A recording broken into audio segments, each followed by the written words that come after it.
Fala galera, bem-vindos ao canal Obscuro Notícias, onde as informações e os maiores mistérios estão aqui em primeiro lugar. E hoje, no nosso segundo Filmes Obscuros, nós vamos falar sobre esse cara aqui, o Conde Drácula, ou Vlad Tepes.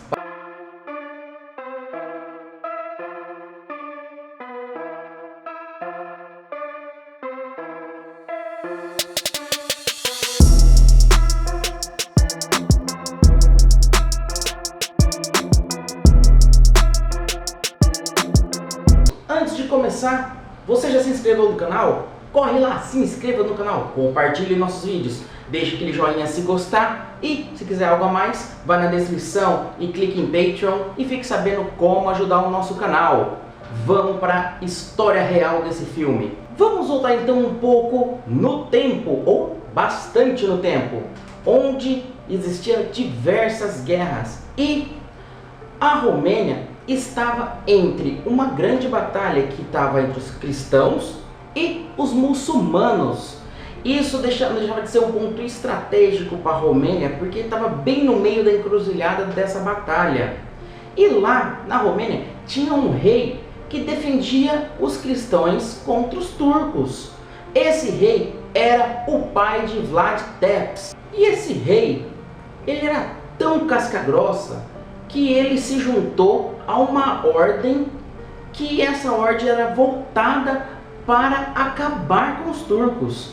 Essa ordem era a Ordem do Dragão, e ele acabou recebendo o nome de Dracul, por causa do símbolo do dragão.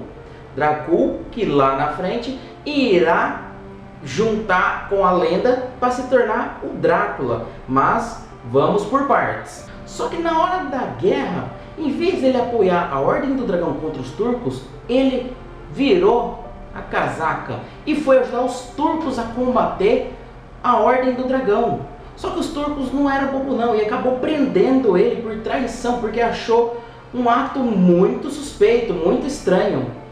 E além de prender o Vlad II, ele acabou prendendo o Vlad III, dessa foto aqui, e o seu irmão Ragul, que eram os dois filhos do Vlad II Dracul. Só que Vlad II acabou fazendo uma proposta para os turcos que não deixou de ser mais estranha ainda.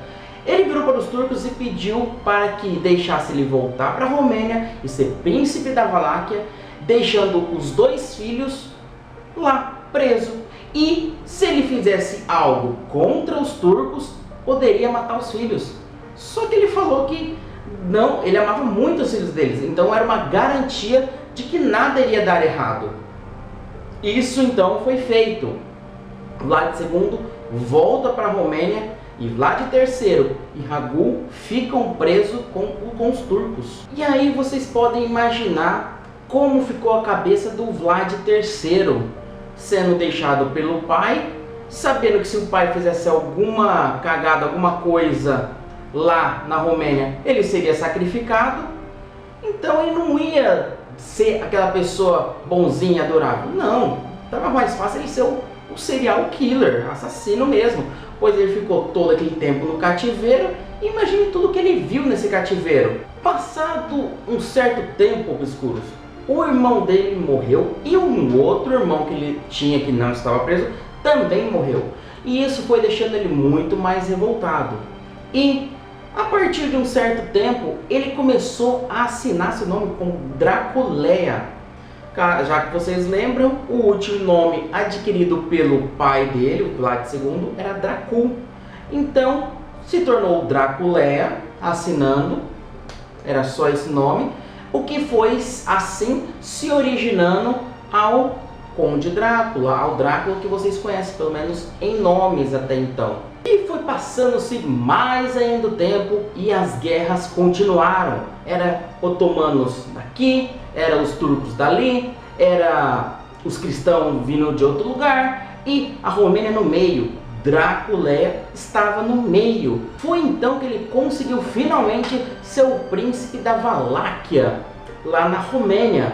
Ele ficou por 8 anos no poder, entre 1456 até 1456. 1162. E foi nesse período em que a fama de Vlad Tepes, Draculeia ou Drácula, se tornou a lenda que nós conhecemos hoje. E uma das maiores atrocidades de Vlad Tepes, Tepes em romano significa empalador.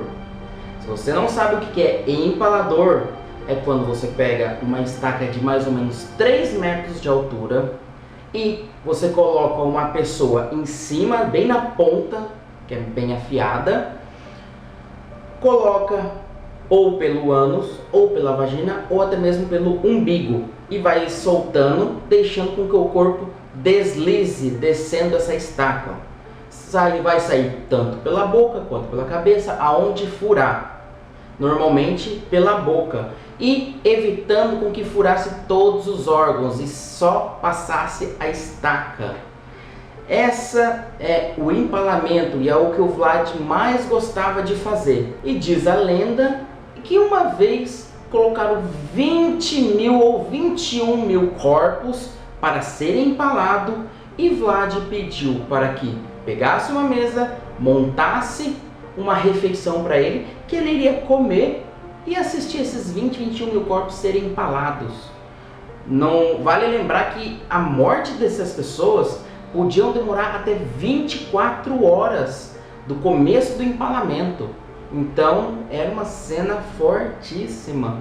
Algumas outras coisas que o pessoal falavam dessa época do Vlad é que se as pessoas não tirassem o chapéu ao passar pelo Vlad para fazer uma referência ao Vlad, ele mandava pregar o chapéu na cabeça da pessoa.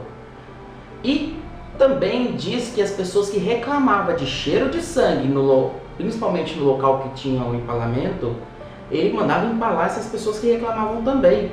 Então ele era uma pessoa muito ruim, quer dizer, pior do que o ruim, sei lá que nível que o Vlad estava classificado. E como eu disse, Drácula ficou no poder durante 8 anos, porque conseguiram tirar ele do poder.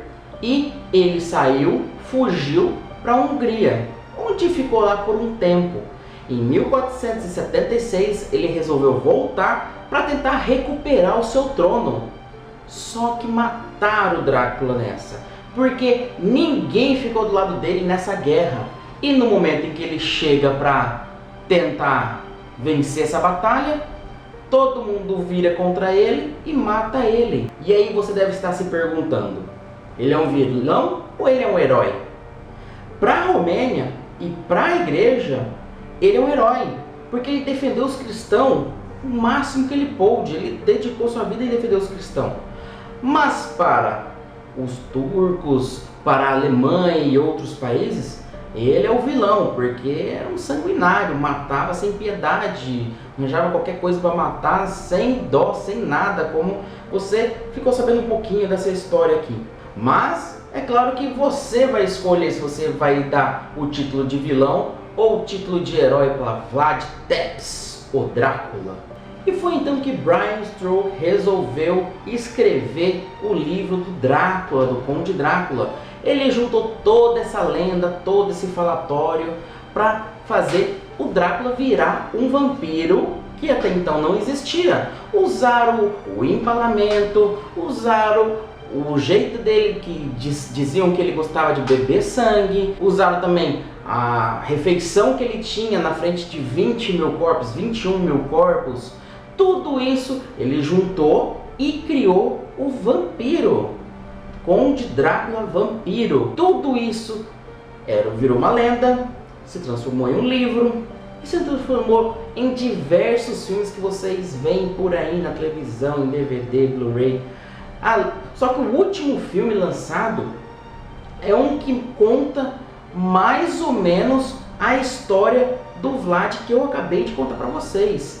O começo da lenda, se não me engano, Drácula, o começo da lenda, o início, uma coisa assim é o nome do filme.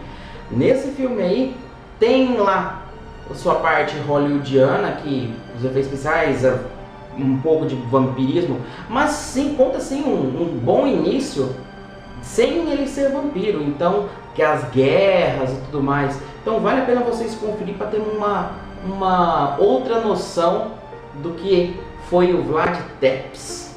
Beleza, obscuros? Espero que vocês tenham gostado e até o próximo Filmes Obscuros.